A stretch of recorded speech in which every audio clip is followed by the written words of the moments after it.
আমি অনেক দিন পরে আজকে রামেন রান্না করব। তো আমি কিন্তু রামেন রান্না করতে পারি নাই। ফার্স্ট টাইম যখন রামেন রান্না করতে গেছি তখন কিন্তু আসলে মানে ডালে চালে খিচুড়ি রান্না করে ফেলছিলাম। তো হ্যালো এভরিওয়ান, আসসালামু আলাইকুম। যে যেখান থেকে আমার ভিডিওটি দেখছেন আশা করি আপনারা অনেক ভালো আছেন। আলহামদুলিল্লাহ, আল্লাহর রহমতে আমি বেশ ভালো আছি। তো আজকে আপনার সাথে শেয়ার করব রামেন রান্নার রেসিপি। তো আমি যেভাবে রান্না করি সেম সেভাবে রান্না করব। আর এই রান্নাটা কিন্তু একদমই ইজি, মানে আমরা যেভাবে নুডলস রান্না করি সেম সেই রকমই প্রসেস। তো এখানে কিন্তু রামেনটা আমি নিয়ে আসছিলাম এখানে প্রাণের, মানে প্রাণ মিষ্টার নুডলসের আর কি রামেন। তো এই রামেনটা কিন্তু আমি এখানে এক পিস নিয়ে আসছি। তো এটা 50 টাকা দাম রাখছিল। আর এই রামেনটা আনার পরে এখানে সব কিছুই কিন্তু লেখা ছিল, মানে প্যাকেটের গায়ে। তো প্যাকেটের থেকে দেখে দেখে শিখতেছিলাম যে কীভাবে রান্না করব। তো এর আগে কিন্তু আমি একবার রান্না করছিলাম, তো ওই দিন কিন্তু আসলে একদমই ভালো হয় নাই। তো আজকে আসলে প্রিপারেশন নিচ্ছিলাম কীভাবে একটু ভালো করে রান্না করা যায়। তো এখানে দেখতে পাচ্ছেন অনেকগুলো আসলে প্যাকেট ছিল মশলার।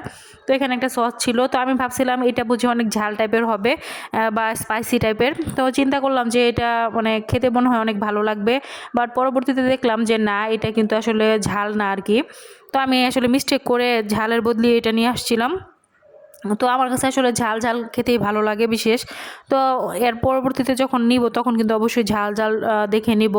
তো এখানে কিন্তু আমি ডিম সিদ্ধ করে নিয়েছিলাম, আর ডিম সুন্দর করে কিন্তু কেটে মাঝখান দিয়ে 2 ভাগ করে নিয়েছিলাম। আর এদিকে কিন্তু আমি ফার্স্টেই কিন্তু গরম পানি, তারপরে গরম পানির মধ্যে অল্প একটু লবণ আর নুডলসটাকে দিয়ে দিয়েছিলাম। তো নুডলসটা এখন খুব ভালোভাবে সিদ্ধ করে নেব। তো একদমই কিন্তু ভালোভাবে সিদ্ধ করে নিতে হবে। দেখতেই পাচ্ছেন এই যে কমপ্লিট কিন্তু সিদ্ধ করা কিন্তু একদমই হয়ে গিয়েছে। তো এখন এই সিদ্ধর মধ্যে কিন্তু আমি একে একে সকল মশলা দিয়ে দিব। মানে এই রামেন রান্না করা কিন্তু একদমই ইজি। মানে আমরা যে নুডলস রান্না করি সেই নুডলসের থেকেও কিন্তু আমি মনে করি এটা বেশি সহজ। এই যে দেখতে পাচ্ছেন এখন কিন্তু সকল মশলাগুলো দিয়ে দিলাম। এই যে একে একে আসলে এটার ভিতরে 2টা মশলার প্যাকেট ছিল, তো একটা কিন্তু পেস্টের মতো। এই যে দেখতে পাচ্ছেন এটা কিন্তু পেস্টের মতো আর কি। তো আমি ভাবছিলাম যে এটা বুঝি অনেক ঝাল হবে, তো পরবর্তীতে দেখলাম যে না, একদমই ঝাল না। এটা জাস্ট মনে হয় যে সস আর কিছু এক্সট্রা মানে ছিল আর কি, মানে জিনিসপত্র ছিল। তো আমি এটার সাথে একটা স্বাদে ম্যাজিক মশলা দিয়ে দিলাম। তো এই ম্যাগি মশলাটা দেওয়ার কারণে কিন্তু এটা টেস্টটা একটু ভিন্নতা আনছিল আর কি। খেতে কিন্তু ভীষণ ভালো লাগছিল। আর সকল কিছু দেওয়ার পরে দেখেন কালারটা কি সুন্দর হয়েছে, একদম লাল লাল। আমি ভাবছি এটা বুঝিয়ে একদমই ঝালে আমি অজ্ঞান হয়ে যাব। তো পরবর্তীতে যখন খাইতে গেছি তখন কিন্তু ভালোই লাগছে, বাট ঝাল হয় না আর কি। তো যে দেখতে পাচ্ছেন এখন কিন্তু আমার নুডলসটা একদমই রান্না হয়ে গিয়েছে। একদম মানে ঝোলটা যে থাকবে সেটা কিন্তু একদম মাখো মাখো থাকবে ঝোলটা। তো বিদেশিরা দেখি একদম বেশি বেশি ঝোল রেখে তারপরে খায়, তবে আমরা যেহেতু বাঙালি এত ঝোল আমরা নুডলসে খেতে পছন্দ করি না, যার কারণে একদম মাখো মাখো টাইপের ঝোল রাখছি। এখন কিন্তু উপর থেকে ডিমগুলা দিয়ে দিব আর সুন্দর করে পরিবেশন করব। তো রান্নাটা একদমই কমপ্লিট। তো রান্না যখন হচ্ছিল তখন কিন্তু আমি চেকে চেকে দেখতেছিলাম।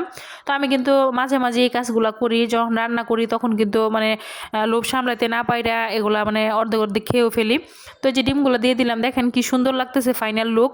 দেখতেই কিন্তু একদম লোভনীয় লাগতেছে, মনে হয় এখনই খেয়ে ফেলি। তো আমি কিন্তু অলরেডি অনেকটা খেয়ে ফেলেছি। তো আজকের রেসিপিটি আপনাদের কাছে কেমন লাগলো অবশ্যই কমেন্ট করে জানাবেন। তো আপনারাও কিন্তু এভাবে ট্রাই করতে পারেন। সবাই ভালো থাকবেন, সুস্থ থাকবেন। আল্লাহ হাফেজ।